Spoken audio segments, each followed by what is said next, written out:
En la prisión militar de Matamoros, en la capital de Guatemala, pasó su primera noche en prisión Otto Pérez Molina, el hombre que hasta hace menos de 48 horas era presidente de Guatemala.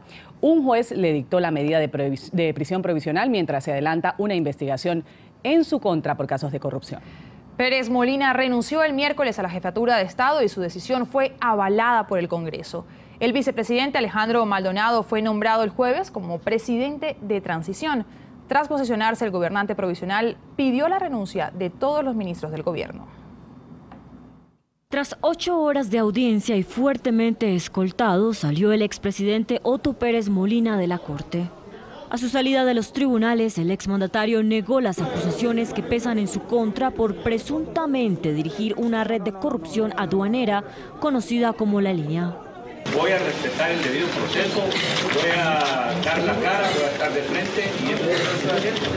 Aquí no estamos dispuestos a salir huyendo ni a salir corriendo. Hay algunas cosas que se dijeron que están basadas exclusivamente en las escuchas, pero que no se ratificaron o no se buscaron o no se investigó.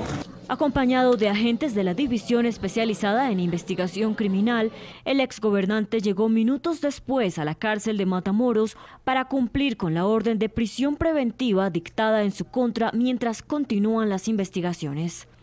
Guatemala cambió de presidente en menos de 24 horas. En medio de la crisis política, el vicepresidente y abogado Alejandro Maldonado fue nombrado como mandatario de transición.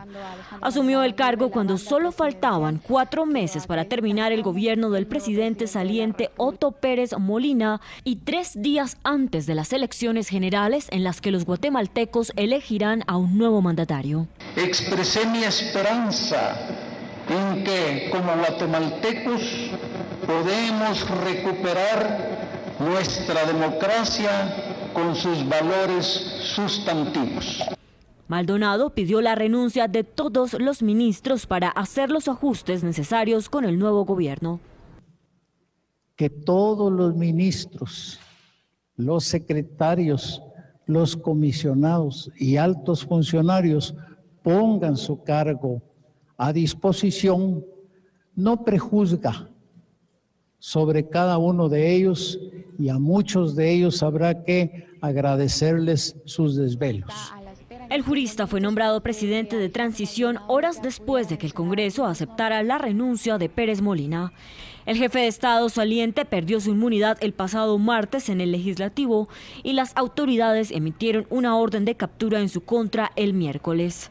Según el Ministerio Público y la Comisión Internacional contra la Corrupción en Guatemala, Pérez Molina habría dirigido una millonaria estructura en la que importadores habrían pagado un monto menor arancelario de alrededor del 30 y 40% a cambio del pago de comisiones a un grupo ilegal, supuestamente codirigido por Pérez Molina y su ex vicepresidenta Roxana Valdetti, quien se encuentra detenida.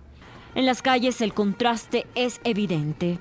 Cientos de guatemaltecos festejaron lo que consideran un primer golpe contundente contra la corrupción que por décadas ha afectado al país. Los manifestantes también exigen que sean aplazadas las elecciones generales de este domingo hasta que sea aclarado en su totalidad el presunto fraude por el que son investigadas al menos 100 personas.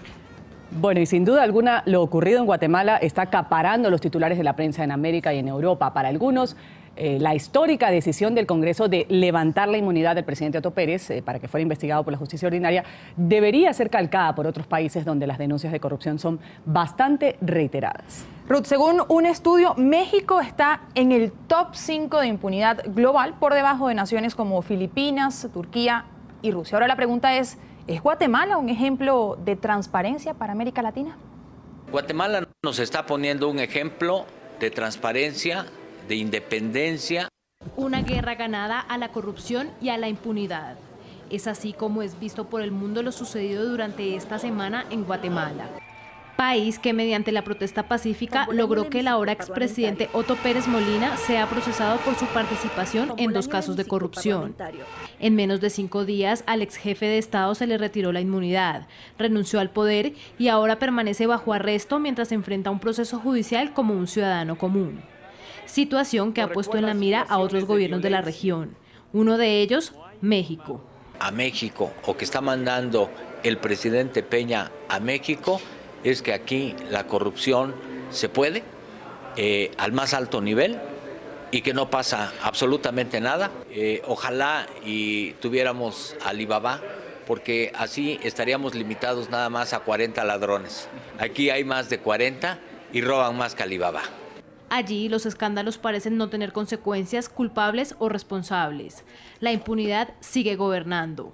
Para nosotros, el cáncer más grande que puede tener este país y que se llama impunidad. Según un estudio, México está en el top 5 de impunidad global por debajo de Filipinas, Turquía y Rusia. Mientras en Guatemala el Congreso atiende las recomendaciones de organismos independientes, prueba de ello el retiro de la inmunidad a Pérez Molina, los legisladores mexicanos siempre encuentran excusas para castigar a quienes faltan al Estado.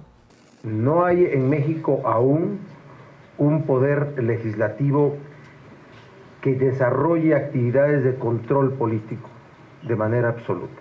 No la hay. ¿Cuál es la razón? El control del Congreso por parte de las bancadas del partido en el poder. En Guatemala, la exigencia social logró presionar al exmandatario y a su gabinete. En México, los funcionarios ofrecen disculpas por sus acciones o los hechos que se malinterpretan. Y allí, la voz del pueblo no es escuchada. El cáncer más grave de ciertos pueblos se llama impunidad, así lo ha dicho un entrevistado en nuestra nota anterior. Vamos a saludar esta hora aquí en la mañana de NTN 24 a René Castillo. Él es experto en seguridad e investigación en América Latina y está con nosotros en esta mañana. Señor Castillo, gracias por aceptar esta invitación y bienvenido. Gracias, buenos días a Rudy, Karen, y un saludo muy especial a toda la teleaudiencia en las Américas. Señor Castillo, lo que sucede en Guatemala es un caso que ha llamado profundamente la atención. Primero, que el presidente sea el primero al que se le levanta la inmunidad en Guatemala. Luego él presenta su dimisión y ahora está sentado ahí en el banquillo de los acusados. Podría quedar arrestado incluso. La presión en las calles ha logrado lo que otros países como por ejemplo Venezuela, Ecuador, Argentina no han obtenido, este pedido, este clamor en las calles de rectificación o de dimisión en la mayoría de los casos. Sí, el caso de Guatemala es un caso atípico, es un caso único.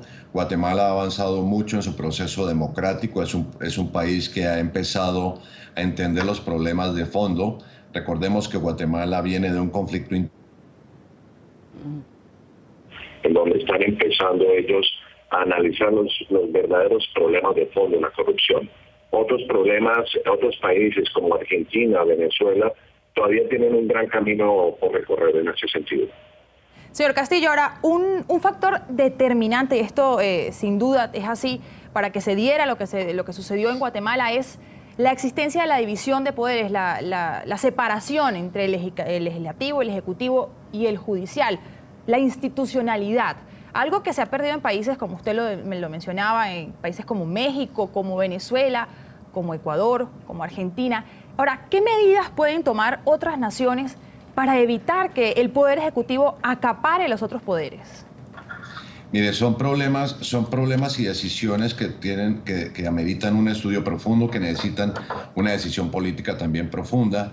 En México hay una perfecta división de poderes, todavía hay un camino importante por caminar en la madurez. En el caso de Argentina, Argentina tiene unos visos que aunque quisiéramos pensar que hay una división de poderes, no la es tan clara, no la vemos muy clara. Lo hemos visto con los recientes casos que se han presentado en Argentina. Venezuela es el que menos... Donde todos los poderes más bien están concentrados es en una sola persona. Entonces, aquí la invitación es a reflexionar a los ciudadanos, decirles que sí se puede, a la gente de bien hay que demostrarles o llevarles el ejemplo de Guatemala, en donde un pueblo tan sufrido, tan necesitado y mucho más pequeño, un país mucho más pequeño que otros, ha podido darnos un gran ejemplo. Claro, lo que usted dice es correcto. Guatemala con 15 millones de habitantes, este es un ejemplo de que la gente pues unida en las calles logra los pedidos, en este caso pues llevar ante la justicia un caso de corrupción y que se investigue de la forma que debe investigarse. Pero ¿usted cree que esto, por ejemplo, cómo queda ante países como Ecuador, que ha salido a las calles desde junio pasado, que no ha logrado lo que piden, una rectificación, por ejemplo, del presidente de Ecuador? Cuando hay o no hay, mejor dicho, división de poderes, que es lo que sí ha existido en Guatemala. Entonces, ¿en dónde queda este ejemplo que dan los guatemaltecos en las calles versus otros estados en donde no hay separación de poderes? El gran ejemplo está en la voluntad política, en donde todo el estamento judicial, en donde cada uno de los poderes se unan, se junten y puedan presentar una nueva iniciativa de ley en donde se necesita, donde verdaderamente se requiere tener un cambio profundo.